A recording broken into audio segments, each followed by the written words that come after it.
Hey everyone, welcome to the work blog. So in this video I will explain regarding bench period in IT sector.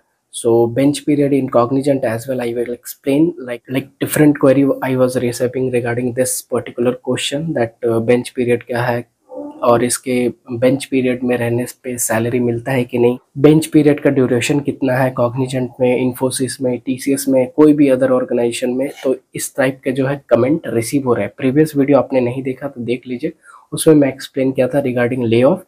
उसी video में जो है ये सब queries जो है रेज हो रही है। Explain all about bench period in IT sector.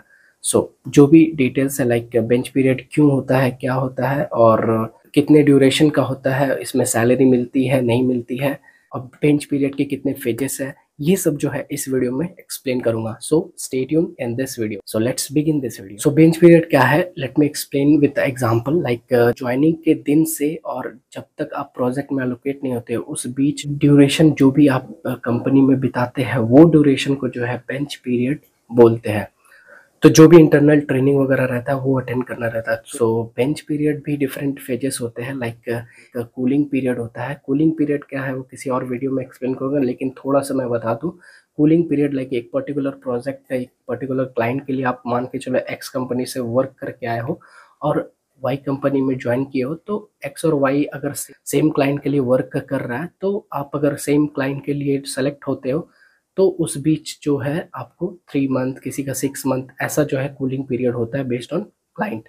सो ये डिफरेंट चीज़ है। सो इस वीडियो में नेक्स्ट बात करते हैं ड्यूरेशन क्या होता है। तो ड्यूरेशन जो है फुल्ली डिपेंड्स ऑन क्लाइंट और आपका एक्सपीरियंस पे भी डिपेंड करता है। तो ऑन एन एवरेज अगर बोले तो लाइक 3 मंथ्स टू 6 मंथ ये जो है वेरी करता है एक पर्टिकुलर एम्प्लॉय के लिए bench period in particular IT organisation. So अगर डिफरेंट क्वेरीज और रिसीव हो रहे थे लाइक कॉग्निजेंट में कितना बेंच पीरियड है, तो 3 मंथ्स के आसपास जो है ऑन एन एवरेज पीपल का जो है होता है। लेकिन बहुत ऐसे केसेस में देखा गया है कि 5 मंथ तक जो है प्रोजेक्ट नहीं मिलते हैं, 5 मंथ के बाद मिलते हैं, ऐसे भी होता है। तो वो बोला मैं डिपेंड करता है। तो 3 मंथ टू 6 मंथ ये वेरी करता है। ये हो गई ड्यूरेशन की बात। नेक्स्ट है सैलरी की बात। सैलरी बहुत सारे क्वेश्चन रिसीव हो रहे थे रिगार्डिंग दैट बेंच पीरियड में क्या सैलरी मिलती है। जी हाँ, सैलरी मिलती है बिकॉज आप एक पर्टिकुलर ऑर्गेनाइजेशन में जो है इनरोल होते हो उनके रूल्स एंड रेगुलेशन के अकॉर्डिंग। सो आप उस ऑर्गेनाइजेशन में जो है जब आप ऑनबोर्डिंग लेते हो तो आप जो है उस ऑर्गेनाइजेशन से उस दिन से जो आपका सैलरी बनने लगता है। तो बात करें बेंच पीरियड, तो बेंच पीरियड में भी आपको सैलरी मिलता है एक्सेप्ट जो भी अलाउंसेस लाइक जैसे बोलता हूँ वर्क फ्रॉम होम अलाउंसेस में आपका इंटरनेट अलाउंसेस हो गया, बहुत किसी में इलेक्ट्रिक बिल अलाउंस देता है। ये सब जो है अलाउंस आपको उस पर्टिकुलर बेंच पीरियड में नहीं मिलेगा, बट सैलरी आपका जो भी आपका एलपीए है उसके अकॉर्डिंग आपका सैलरी एवरी मंथ क्रेडिट होगा। सो ये था सैलरी के बारे में। सो बहुत सारे लोग कंफ्यूज रहते हैं कि regarding that notice period and bench period. तो नोटिस पीरियड बहुत ही ज़्यादा डिफरेंट है। लाइक अगर आप किसी पर्टिकुलर ऑर्गेनाइजेशन को छोड़ के जाते हो तो उस सिचुएशन में जो है 3 months 2 months 1 month different situation पे जो है नोटिस पीरियड सर्व करना रहता है। सो वाई लाइक बेंच पीरियड क्यों होता है, क्योंकि अगर आप इनरोल होते हैं कंपनी में तो कंपनी का तो फ़ायदा यही होता है कि डायरेक्टली आपको काम में लगा दिया जाए। तो जी हाँ, directly may be like chances होता है कि आपको काम में लगा दिया जाए जो भी प्रोजेक्ट के लिए आप सेलेक्ट होते हैं या फिर जो भी उन लोग का प्री प्लान रहता है। मैक्सिमम चांसेस रहते हैं कि बड़े बड़े ऑर्गेनाइजेशन जो एमएनसी बिग एमएनसीज होते हैं, कॉग्निजेंट, टीसीएस, ये सब जितने भी ऑर्गेनाइजेशन है इसमें जो मोर देन एनफ को रिक्रूट करती है और उसको जो है धीरे धीरे प्रोजेक्ट में जो है एनरोल करती है। तो उस सिचुएशन में जो है सभी को एक साथ जो है कोई पर्टिकुलर प्रोजेक्ट अलोकेट नहीं कर सकते हैं। इसके वजह से वो धीरे धीरे जो है बेंच पीरियड में पहले ज्वाइनिंग के बाद बेंच पीरियड में रख करके धीरे धीरे ज्वाइनिंग करते हैं।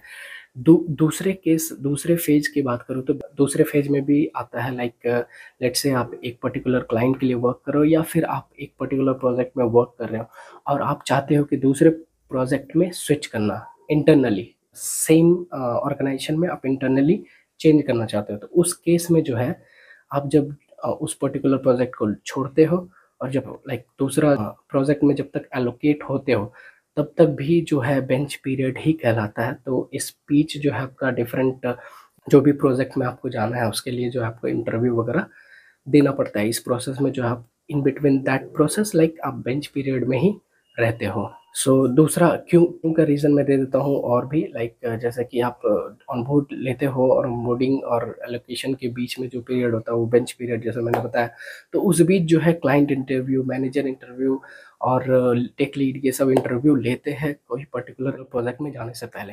तो ये क्लाइंट इंटरव्यू या फिर मैनेजर इंटरव्यू ये डिपेंड करता है क्लाइंट पे कि क्लाइंट आपका जो है खुद इंटरव्यू लेना चाहता है या फिर मैनेजर से वो सेटिस्फाइड है इंटरव्यू के लिए।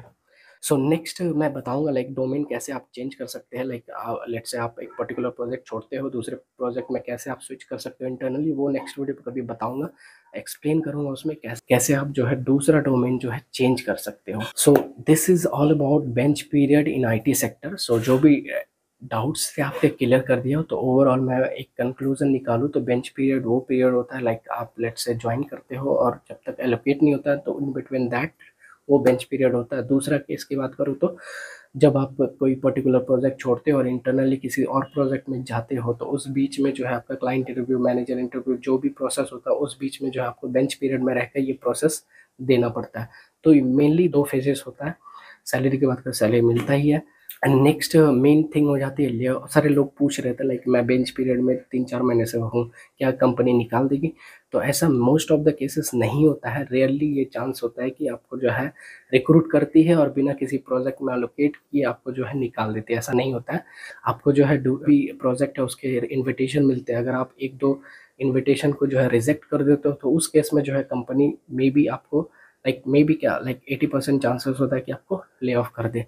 तो उस सिचुएशन में जो भी आपको प्रोजेक्ट मिलता है, जैसे कि मैंने बताया प्रीवियस वीडियो में कि आपको विद इन 2-3 मंथ्स जो भी प्रोजेक्ट आपको मिलता है आप एनरोल हो जाओ। So this is all about notice period in IT sector. So let's meet in other video. कैसा लगा ये वीडियो कमेंट करके जरूर बताना। Hit the like button and subscribe this channel if you haven't subscribed. So let's meet in another video. Till then, take care.